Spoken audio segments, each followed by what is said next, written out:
Hi, my name is Reem and I'm a fourth year paramedic in the general lab, and today we're going to be talking about injections. So before we actually start on the CPE, there's a couple of key concepts that we need to discuss first.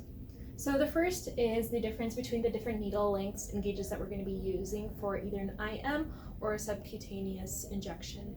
What's really important to understand is the layers of the tissues within the body. So we always have our skin on the top, which is followed by the subcutaneous fat, and then any of the muscle.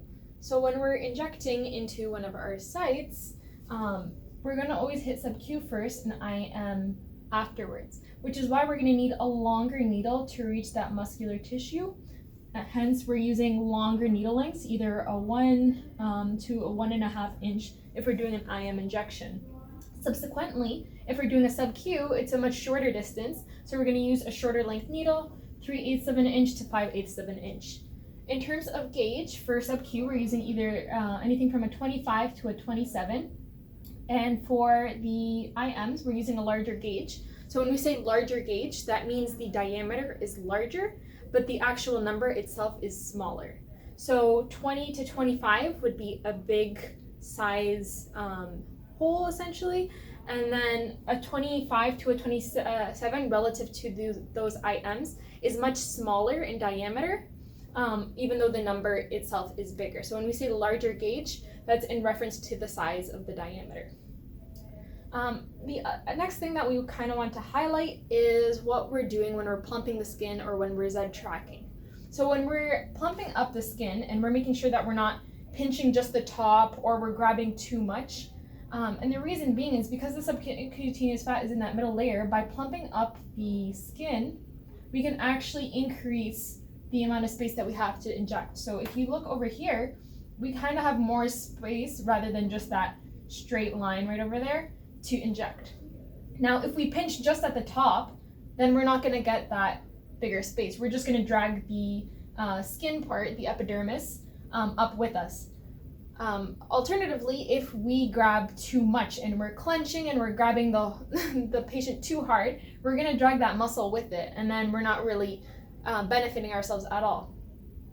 Using this same concept, this explains why we can do subcutaneous injections at either a 90 or 45 degree angle. If you have a patient who seems to have a lot of subcutaneous fat, 90 degrees will always work for you. But say you have a patient who might be on the thinner side and you worry that maybe your needle is going to go too far and it's going to hit the muscle. In that case, we can go at a 45 degree angle because now we have all this space to hit the subcutaneous fat, rather than if we go straight down, we only have this much space. To explain the benefits of Z tracking, I find it's really useful to use two pieces of paper, these being the layers of our skin. So what we're doing when we're Z tracking is we're essentially pushing those top layers of the tissue, so the skin and the subcutaneous fat, to the side, like so.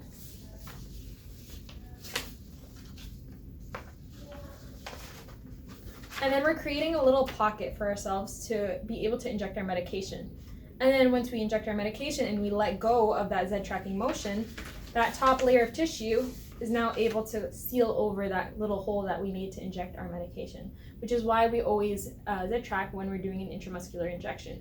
It helps ensure the efficiency and the efficacy of the injection that we're giving. So next we're going to talk about the math with using a sample question. We're going to use the same medication and the same dosing for both an IM and a sub-Q.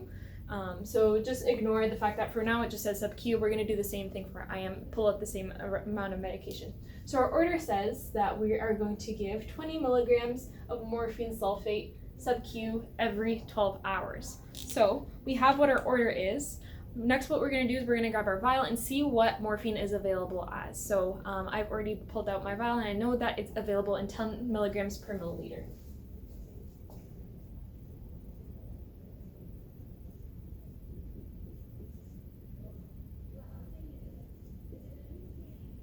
So next I can go ahead and do my math. So I'm going to take my order and I'm going to multiply it by my available, making sure that my units will be able to cancel out. So I always start off with my order, 20 milligrams multiplied by, and since I have milligrams on the top, I'm going to take the number that has my milligrams attached to it and use that on the bottom. So 10 milligrams goes on the bottom, and then my 1 milliliter goes at the top.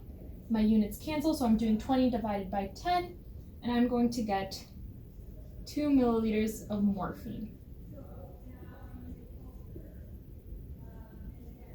Now that I know what my amount is, I can proceed with the rest of the CPE.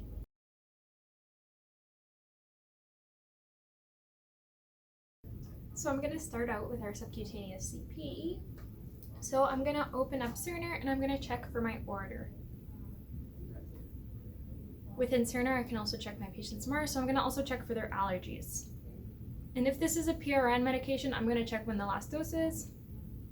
Perfect. So I also want to make sure that I know what drug I'm giving. So I'll check the drug reference sheet. You can either do that through Cerner, or you can open up Lexicomp, or even get a Davis drug guide. But make sure that you understand all aspects of the medication before you give it. Once I'm all set, I already calculated how much medication I'm going to give, so I'm going to go and remove my medication from my Pyxis. Hand hygiene. And I got my medication. I'm going to do my first check. So morphine, and it's available as 10 milligrams per milliliter. I'm going to compare that to my MAR. Perfect. Alrighty. I'm going to also make sure that I get the right gauge needle. So for the subcutaneous, I'm taking a 25 gauge needle. And I also grabbed a filter needle to draw it up.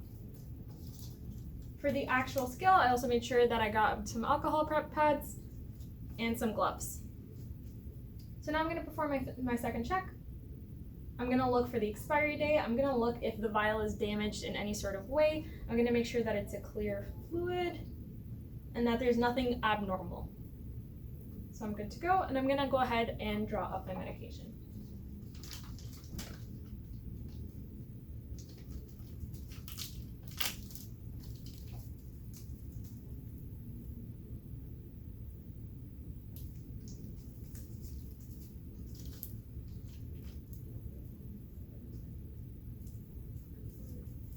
So because I am drawing out 2 milliliters, I'm going to make sure that I inject 2 milliliters of air.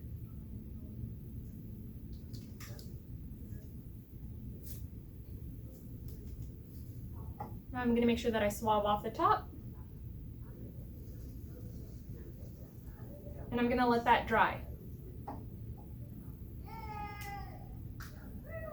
Now I'm going to make sure that I inject my air.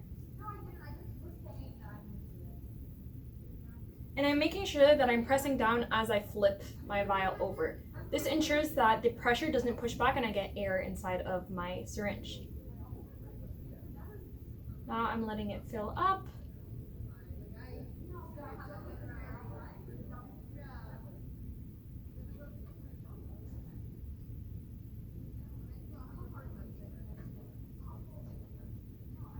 Perfect.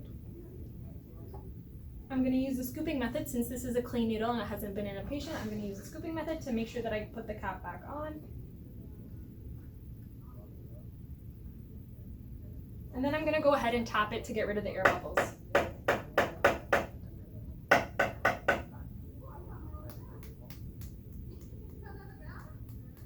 Perfect.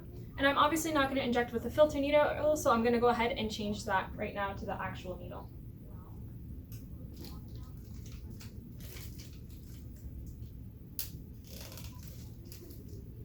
Now that that's on, I'm going to make sure that I remove any of the air. And this is also going to help me prime my needle because we don't want to inject that small bit of air that's within the needle into my patient.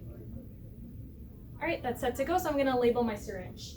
I'm going to put my patient's name, the medication name, and the dosage.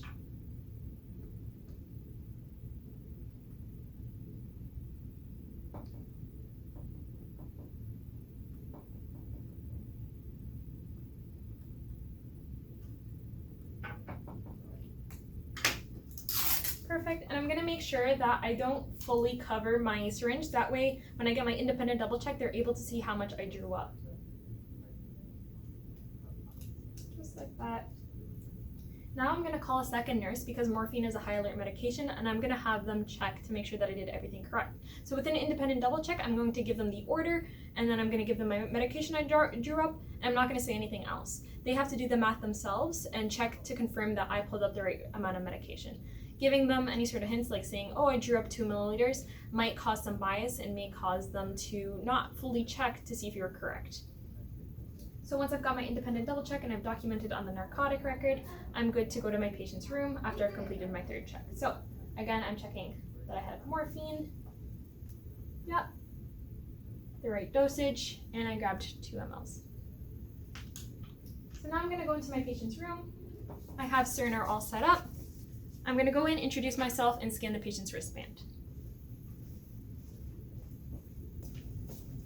Hi, my name is Reem Boudali. I'm a 4th year nursing student at the University of Windsor, and I'm going to give you your medication, the morphine specifically. Is that okay? Sure. Are you aware of what morphine is? Not really. So morphine is a pain medication. It's an opioid, and it helps with moderate to severe pain. It does have some major side effects. So the biggest one is respiratory depression. So if you feel at all after you get the medication that your breathing is abnormal or you feel a bit more drowsy than usual, please notify me as soon as possible, and hopefully we'll be able to reverse that. So are you okay with getting your dose today? Yeah. Perfect. Can I just scan your armband? Beautiful. And can you tell me your first and last name? Alex Smith. Your date of birth? 12/1/95. And what pronouns do you go by? They, them pronouns. Perfect. Is it okay if I call you Alex? Yep. Beautiful. All right, Alex, I'll be back soon. So now that I've scanned the patient's wristband, I want to make sure that I'm scanning my medication into Cerner. This is my 4th check. So I'll scan the barcode. And now I'm doing my 4th check because Cerner is going to tell me what the order was, and now I'm going to check. Yep. Perfect. And I don't want to sign it until I make sure that I've given the injection, just in case something happens or the patient ends up refusing.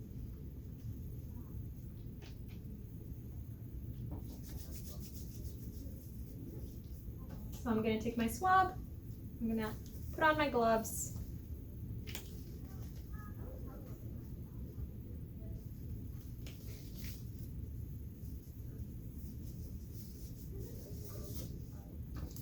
And now I'm going to go into the patient's room.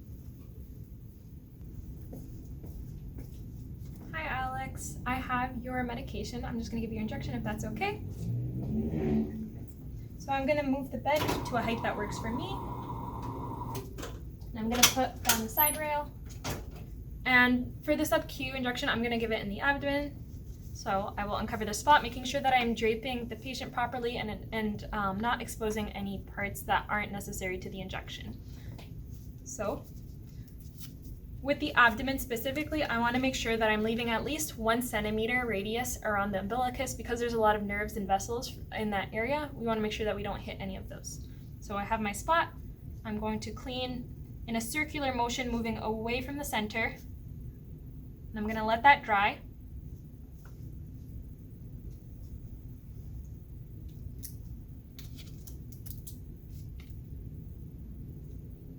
Then I'm going to make sure that I plump up the skin. I'm making sure to not touch the part that I'm going to inject in. So now that it's plump, I'm going to inject at 90 degrees. Just going to feel a small poke right now. Ready? And then I'm going to inject slowly, about 1 milliliter in 10 seconds, so 0.1 milliliters per second.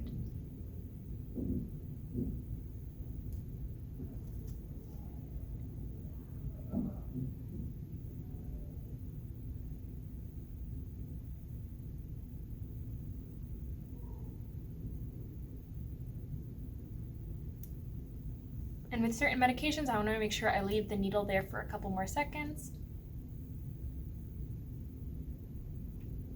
And now I release. Safety my needle and throw it in the sharps container.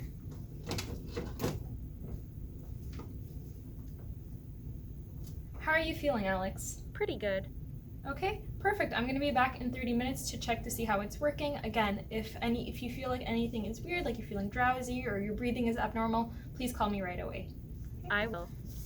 I'll make sure that I reposition the patient. I move my side rails up, bed in the lowest position, and that the call bell is within reach.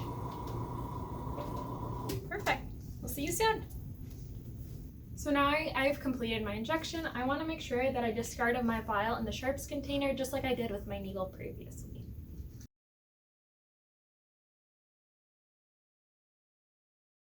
So now I'm gonna go ahead and do an intramuscular injection. Again, it's the same dose, so I'm gonna drop the same amount. I'm just using a different gauge needle. So first off, I'm going to check my order on my MAR. Yes, morphine, 20 milligrams this time intramuscular. It's available as 10 milligrams per milliliter. And I'm also gonna check for allergies. Perfect.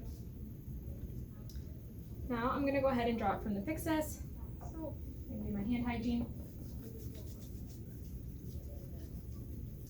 I got my medication, and now I'm gonna do my first check. So yes, morphine, 10 milligrams per milliliter. Perfect. I'm gonna go ahead and grab the needles that I need. So for the IM, I chose the 23 gauge needle. 25 gauge would work as well. I also grabbed my filter needle, gloves, and I'll grab some swabs as well. So I'm gonna go ahead and do my second check. Perfect. I'm gonna look for expiry. I'm gonna look at the solution. Is it clear? Is there any damage to the vial itself? In which case I would go and grab a new one. We're all good to go. I'll go grab some swabs.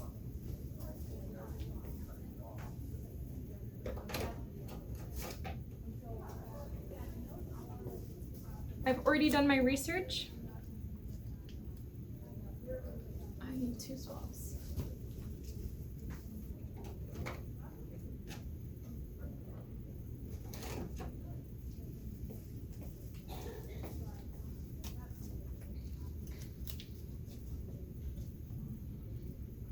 I've already done my research on morphine, so no need to look into that again.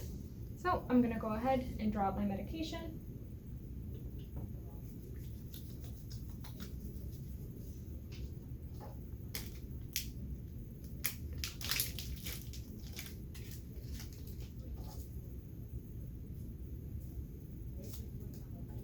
Again, I'm drawing up 2 milliliters, so I want to pull back 2 milliliters of air.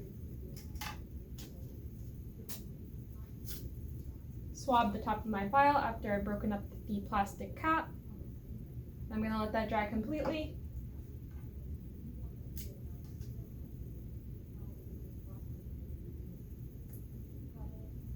So I'm going to inject, and I'm going to remain pushing down as I flip it over.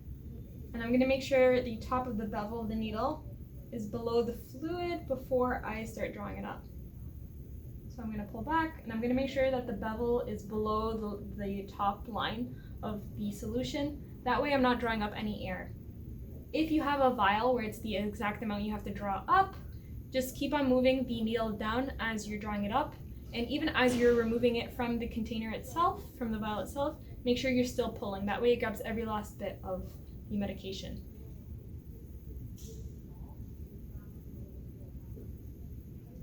There, I'm good to go. I gave myself an extra a couple decimals of milliliter of room. That way when I flick out the air, I still have the 2 milliliters that I need. I'm going to use the scooping method. And because I'm not going to inject with this, I'm going to change the needle.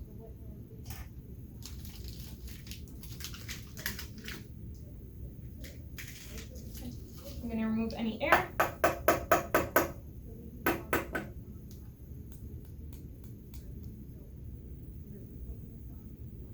I'm making sure I only have 2 milliliters. My needle is primed. I'm good to go. I'm going to make my label.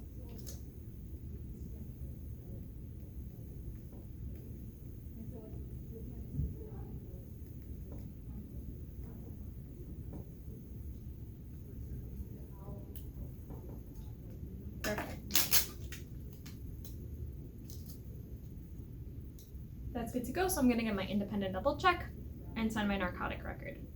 Then I'm gonna grab my Cerner, my WOW.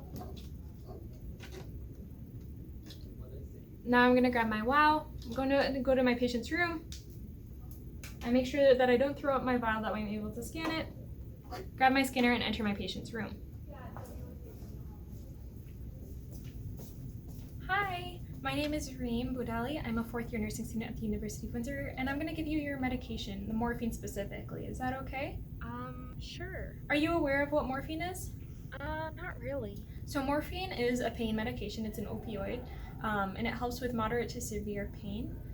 It does have some major side effects, so the biggest one is respiratory depression. So if you feel at all after you get the medication that your breathing is abnormal or you feel a bit more drowsy than usual, please notify me as soon as possible, and hopefully we'll be able to reverse that. So are you okay with getting your dose today? Yeah. Perfect.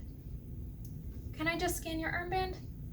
Beautiful. And can you tell me your first and last name? Alex Smith. Your date of birth? 12/1/95. And what pronouns do you go by? They, them pronouns.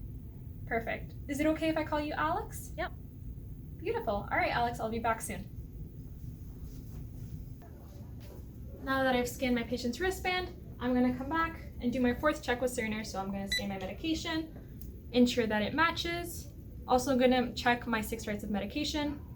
And once I'm good to go, I'm going to grab my gloves.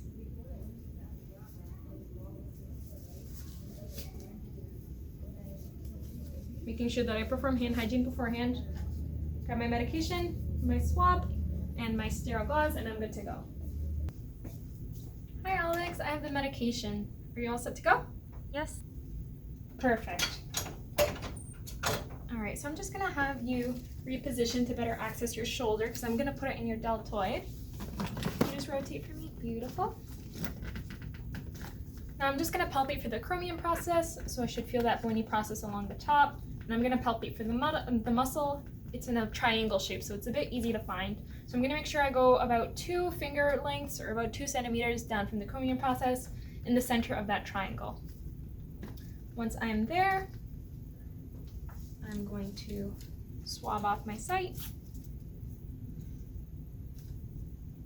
going in a circular pattern from the center outwards. I'm gonna let that dry. I'm gonna have my sterile swab ready.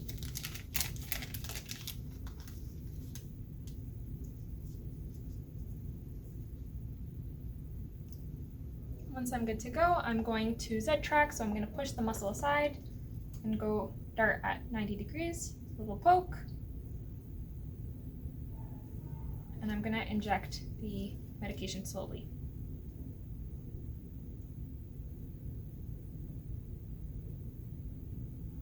Making sure that I continue to Z-track.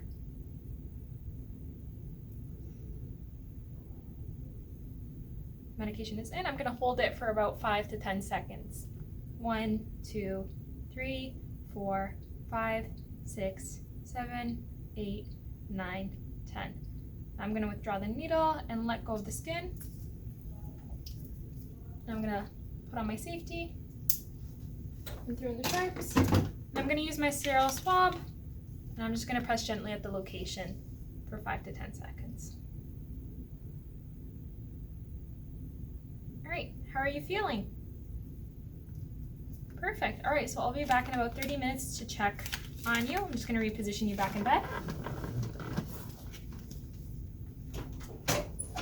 Your call bell is right next to you, so please call me if you feel a bit different than usual, and we'll come and check up to see what's happening. Okay, sounds good. Ready? So we're going to move the bed to the lowest position and discard of everything in the sharps container. With both injections, we want to make sure that we're properly documenting afterwards, as well as checking back in 30 minutes to an hour to check for the effectiveness of the medication. If it is a narcotic, we want to check and make sure there isn't respiratory depression.